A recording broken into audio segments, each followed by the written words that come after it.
Many years before, there was a boy called Shiva in Mysore.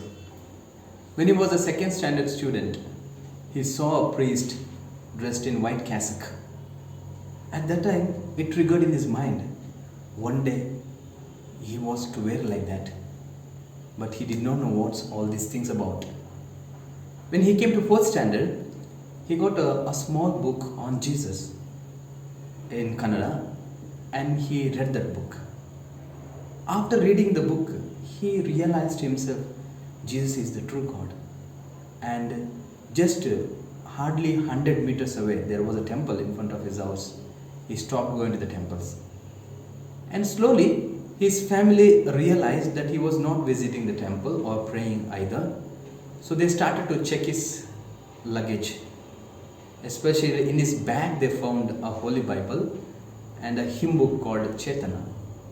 And family, it was a shock. And they realized why this fellow is going like this, and they started asking him, questioning him, beating him. Almost 5th, 6th, 7th, it was a really crucial time for him. His dad was really upset with him because dad thought he would study and become a very good doctor or engineer. That was dad's plan. But this fellow had his own plans. And at one moment he told his dad when he was a 7th standard student, "Dad, if you want to kill me, you kill. I will not stop loving Jesus." It seems that dad told her, "I will give my property, everything, whatever you require. You stop believing in Jesus, you be back to our family." And it was in 7th standard, his grandma came, they had a fight at home, his grandma locked him in the room, and he had to fight with his grandma also. Then when he came to 8th standard high school, he joined English medium because he was thinking to become a priest, he must know English, learn a lot. 10th was over. Then he came to college, pre-university. Then the college, he went to the lawyer, took an affidavit saying that he is 19 years old, but actually he was 17 years old. It was all planning. Then he got the affidavit from the lawyer. Then he went and gave to the parish priest. "Father, I got affidavit, please baptize me."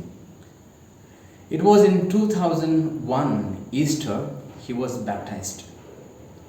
Then after baptism, he wants to become a priest now. So to become a priest, first they look at the family background. It's very important because of the faith. Then he goes to Montfort congregation and he met one father and asked, "Father, I would like to join the congregation." Then there the father told, "No, I'm very sorry, we don't take the newly converts. You try somewhere else."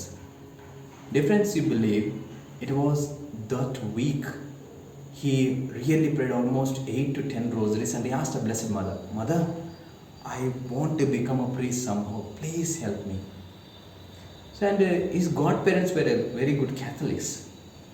And there was one sister in that family, Sister Sunita, belonging to the Sisters of St. Joseph of Taps.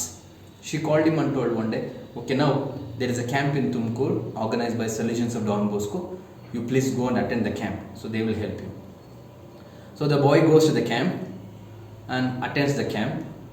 Then after the camp, the last day, the vocation promoter calls him and gets the details of his family. Then he tells the same old story.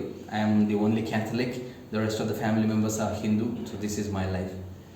Then vocation promoter told, "Okay, since it is a special case, I have to talk to provincial and I have to ask his permission." When he talked to the provincial told, "Okay, let's welcome him, let's give him a chance."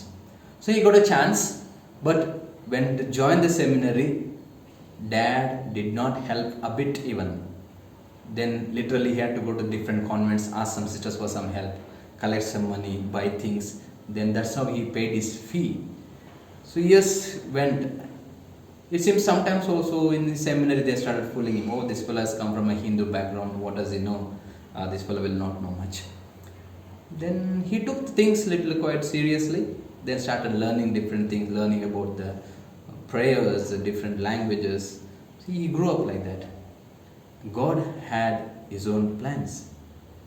So even when he was becoming deacon, it seems one fellow in the parish, he commented, "All these fellows falling on the streets and we have to receive communion from their hands."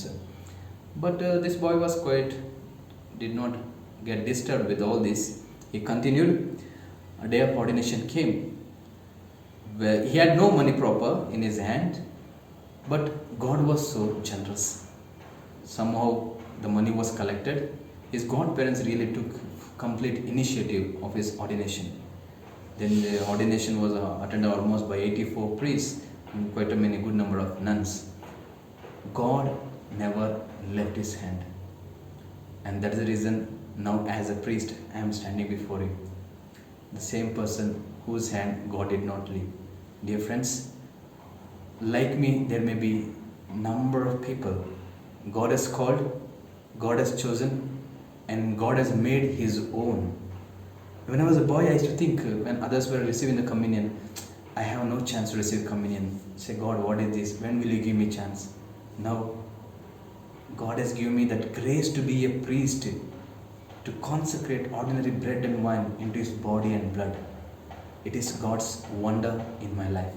Dear friends, let us go forward with full energy, trusting in the person He has called and trusting that He is always with us.